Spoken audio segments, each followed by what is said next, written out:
En este día sábado dedicado a nuestra Madre, la Virgen María, inicio también del mes de junio, se nos invita a descubrir la auténtica autoridad divina, no en la de poder mandar o en la codicia, sino la autoridad se basa en facilitar el encuentro personal con Jesús, con su vida, con su amor, desde la compasión, desde la misericordia. No hay que usar otro medio. Si se usa otro medio, eso es proselitismo, de nada sirve. Ese encuentro con Cristo que lleva a la conversión interior y al inicio de una vida, según el mensaje del Evangelio, en comunión, de amor. Escuchemos el texto propuesto para este sábado, tomado del capítulo 11 de Marcos, versículos del 27 al 33.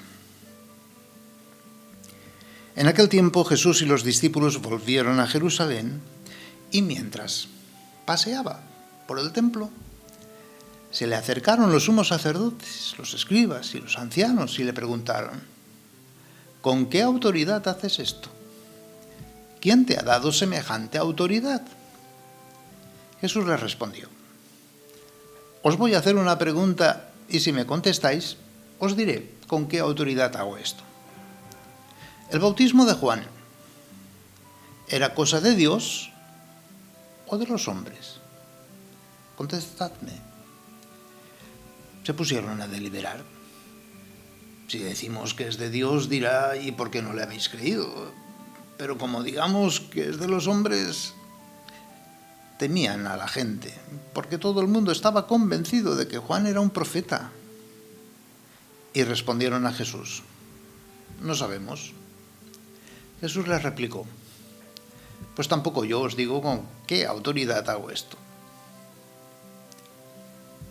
Señor, concede a tus hijos gozar siempre de completa salud de alma y cuerpo, y por la intercesión de la gloriosa siempre Virgen María, líbranos de las tristezas de esta vida y concédenos disfrutar de las alegrías eternas.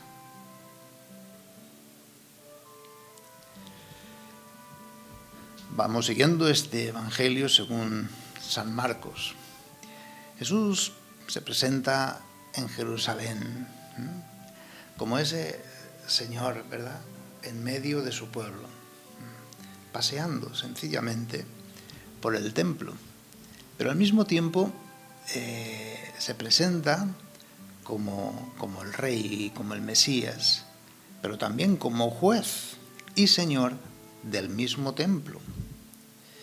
Su gesto profético en el templo está en la línea de Juan Bautista, que vino a predicar la conversión, la penitencia, la purificación para recibir el reino que estaba cerca. Veamos ese gesto profético de que el Señor hace un látigo, ¿verdad? Y dice: mi casa es casa de oración para todos los pueblos, no es una cueva de ladrones. Jesús se presenta como aquel que defiende el derecho de Dios y sus exigencias para con su templo. Casa de Dios, casa de oración para todos los pueblos. Casa de compasión, casa de misericordia, casa abierta a todos, sin excepción.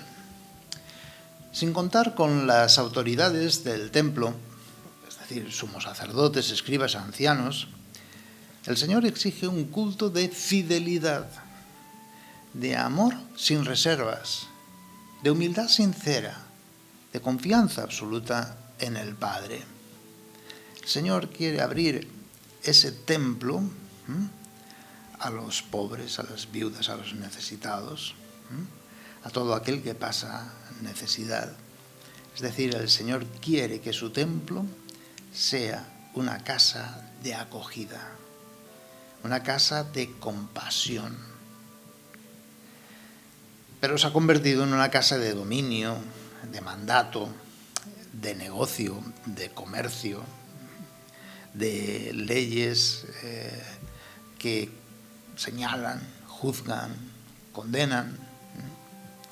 Jesús nos dice hoy aquí, ahora, a cada uno de nosotros, especialmente a nuestras familias, comunidades: quiero una oración que se aparte de todo afán de tener, de codicia, de riqueza. Una oración que se aparte de todo afán de poder, de dominio sobre los demás. Quiero que vuestra oración sea un encuentro con la bondad de Dios desde su misericordia. Es decir, que todos puedan escuchar la palabra de Dios. Todos puedan ponerla en práctica. Amor quiero, no cultos vacíos. Misericordia. El Señor quiere que la relación en mi familia, en mi comunidad, en mi parroquia, se base en esas relaciones de gratuidad, de compasión, de generosidad, sin ningún tipo de interés. Nada del te doy para que después me des, espero que me des, por eso te doy.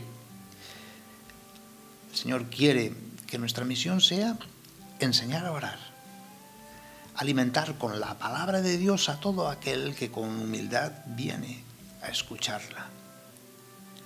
Quiere que nuestra vida sea la verdadera ofrenda agradable a Dios. Y esto empieza en casa, en el hogar, en la familia. Que sea una casa de compasión, de misericordia. Mucho trabajo tenemos entonces cada día, ¿verdad?, para saber que en realidad somos casa de Dios, somos suyos, a Él pertenecemos. Estamos en su ámbito, en su ambiente. Los responsables de aquel tiempo del templo, sumos sacerdotes, escribas, ancianos, se ven amenazados de su autoridad. Es decir, se creen dueños, amos, señores del templo e incluso del culto a Dios.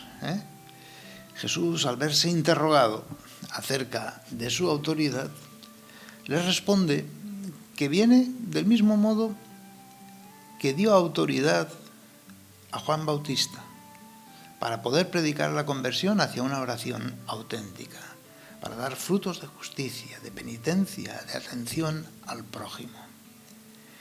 Es decir, pues si no le reconocen como el rey, el Mesías, pues entonces que le reconozcan al menos por profeta.